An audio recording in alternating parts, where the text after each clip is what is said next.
Alright, we are here to day 5 of the hallway drawing project. Today we're going to try to talk more about details. Hopefully we can just do this in one video and give you all the information that you need to be able to finish your project, we hope. Let's see how that works. So far you have put in all of your main structures. You've put in all your ceiling tiles, your ceiling tile lights, your floor lines, tiles if that applies to you. You've put in recessed doorways, doors that show. One thing I did not talk about in the last video, which I might have, would be what if a door is open out into the hallway. If that is the case, if that is what is happening with yours, and I may have talked about this in an earlier video, but if you decide you want to break it up, that you don't want just a bunch of empty recessed hallways, and hopefully you don't have a totally empty one, hopefully you have at least one near the front, either the left or the right, that shows a door, but the ones that are farther away, if you have a door that's open to the hallway, it is going to look like a rectangle if it is just opened up perfectly flat and parallel to your view. You will not have anything visible behind this door. You probably will have a door handle and some windows and things, but you will not have anything else that's visible. If that door is opened toward you, okay, if this is a door, if this is a recessed doorway,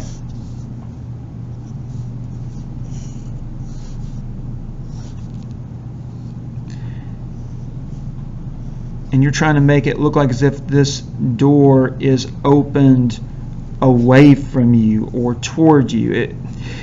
Here's what's going to happen. If it is a door that is going away from you, if it's hinged here, and you may not see the hinge here, but if it is going away from you, the part that's closest to you will be bigger. I mean, technically you might even see a little bit of this, but this is probably only going to happen if you have a door that's flush with your hallway. But this is what's closer to you. This is what's going further away. Same thing is true. What if it's hinged back here? Okay, and it's, let's say it's hinged back here and it's coming toward you. Well, whatever's coming toward you is going to be bigger. Technically you wouldn't see the thickness here. This is what's coming toward you. So regardless of whether the hinge is closer to you or the hinge is further away from you, whatever's further away from you is going to be lower. Whatever's closer to you is going to be higher. And we might show you some examples on some hallway drawings here in a minute to help you understand, kind of like what we talked about here, how if a door was propped open, this would go lower, this would go higher because this is closer to you, and you might want to show a little thickness there. Okay, let's talk about locker slits of the locker. When we did the hallway worksheet, we told you that these lines technically are not parallel to each other. We said that in real life they would be, but as they get further and further away, just like these bricks get smaller and smaller and smaller, or just like as this whole wall gets skinnier and skinnier and skinnier as it goes away, so will the space between these locker slits will get skinnier and skinnier and skinnier. Technically, I think there's like 5 or 6 locker slits. I want you to have at least 3. You can put in at least a minimum of 3. If you want to put in more, you can, but I know it gets kind of crowded with the space you have, so if you only do 3, you can. There's even some down here. It wouldn't hurt you if you wanted to put some down here too. It would look nice. But these slits, remember, you're going to create a fake vanishing point. Find out where the top of your lockers are, and then what may help is to put your ruler kind of toward the middle and put it under where this space is bigger, this space is narrower. Make sure this is a big enough space for you to actually get your pencil in there to make a slit, and then create a fake vanishing point in the middle. Go ahead and put your top slits, and then the next set of slits are going to go to that same dot, and that's what's going to make them look like they're working. You'll know if it's right because the slits will stay in the same brick. Like if it's the 4th brick down or the 5th brick down, it's going to stay in the 5th brick down all the way. If the line kept on going, it would stay in that same brick line all the way down to the end. When you do your locks, remember the top, the bottom of your lock, the top of your lock, the locking mechanism, all those would go to a fake vanishing point, not the same one as the slits, just a separate one that you make. They're going to stay in the same bricks all the way along. We showed you how to draw locks. We told you, you need to go back to the video. You can. There's an ellipse, flat line, curve it. And as far as what that mechanism really looks like, in the hallways that we're drawing, they mostly look like this. I can show you real quick how to make it look like this if you want to make it look more like it. Basically, once you have the lock drawn, you have two vertical lines that go up and have a slight curve back. This curves up. I think it looks a little bit like an elephant. Basically, it's like a perspective box that you can't see all of. And then you have what I call like the elephant's ear.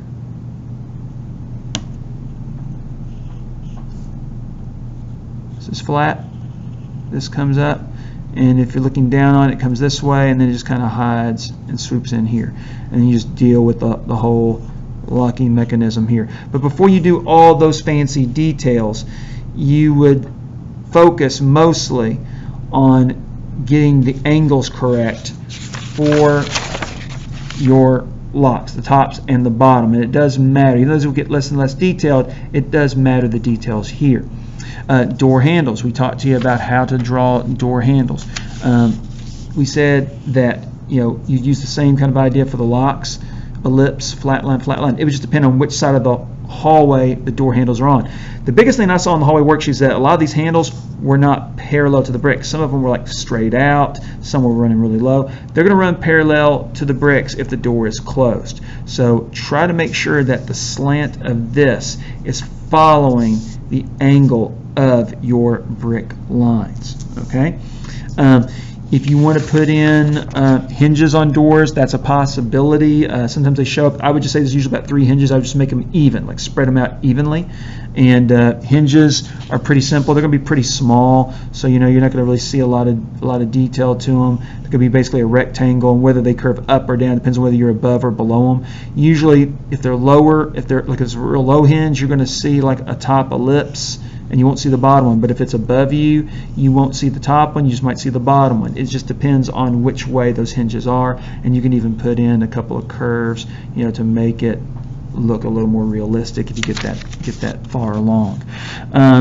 Let's see, signs. Signs that are in the hallways. You'll see in this recessed hallway that there's signs above the tiles. If you have those, they're just going to be flat little rectangles because you're facing them head on. They might have a little wire that connects them into the ceiling tile, and you don't have to get fancy with them. You can just suggest them. That's kind of nice. If you have, let's say, the cameras. There's cameras in some of these hallways. Let's see if I can find an example handy. I might find one here in a minute. But let's say you've got that bubble that's in the hallway that looks like that dome, where the camera is. There might be a couple of those in the hallway, possibly.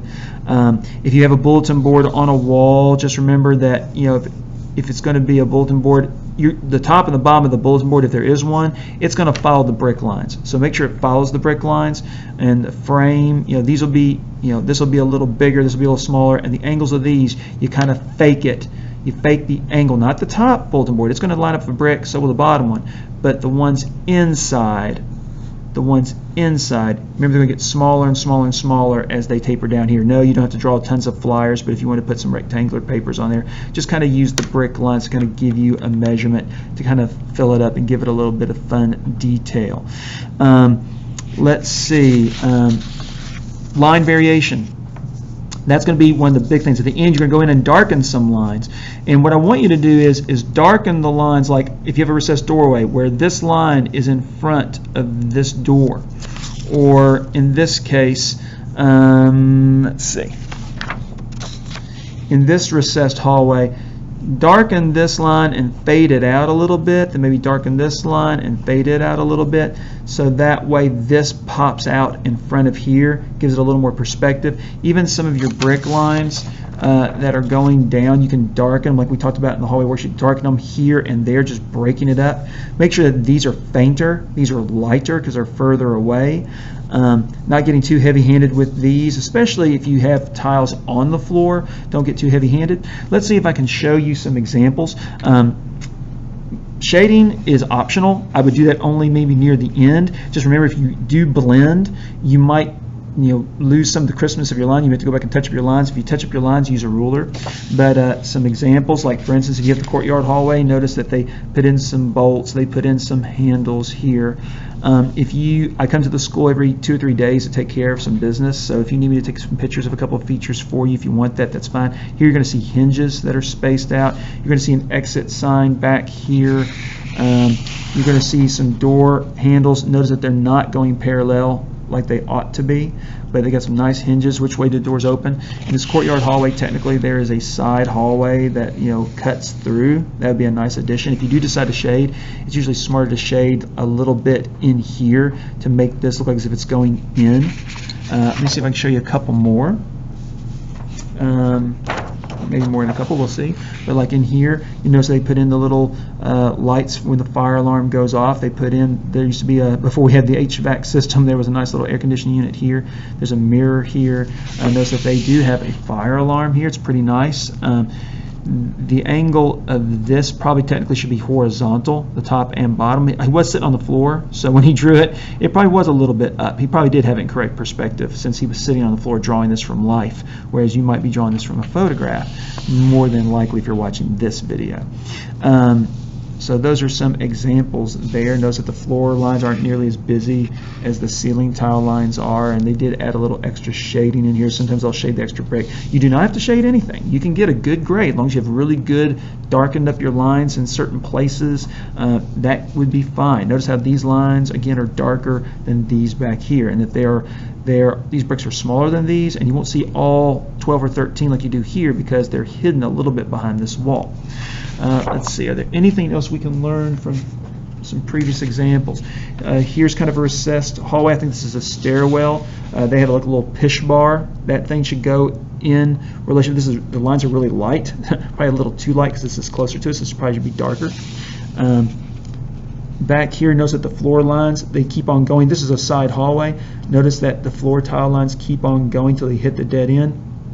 I probably would have maybe lighten these up a little bit more, maybe made them a little further apart. It's awfully busy, so it's competing. If they had made this darker, a little bit, this would pop out in front of this wall a little bit more, but they did a nice job on their signs. And here they started to do a recessed doorway, but they didn't quite get it in there. Let's see.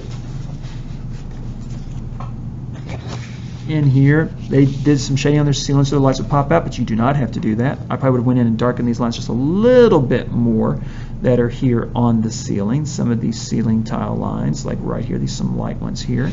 But these darks are really effective, making it look like it's going in. Here's a door that is angled toward us, whereas this one is flat up against the wall. It's pretty nice. Let's see.